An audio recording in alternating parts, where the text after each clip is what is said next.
দুনিয়াতে যত অদ্ভুত অদ্ভুত প্রশ্ন সব আপনি মুসা আলাইহিস সালামের মাথা থেকে পাবেন। বিভিন্ন বিষয়ে আল্লাহরে প্রশ্ন করতেন। সাইয়েদনা মুসা আলাইহিস সালাম আল্লাহরে বললেন, আল্লাহ আপনি আমার এমন একটা জিকির শিখাইয়া দেন যে জিকিরটার শব্দ আপনি আর আমি ছাড়া কেউ জানবে না।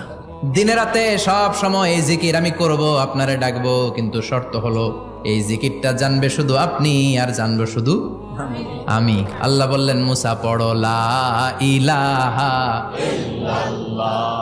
মুসা আলাইহিস সালাম কয়, মাবুদ এটা তো জাতীয় জিকির, সবাই জানে। আমি তো চাইছি এক্সেলেন্ট একটা জিকির, কারো কাছে নাই, শুধু আমি জানবো আর আমি পড়বো।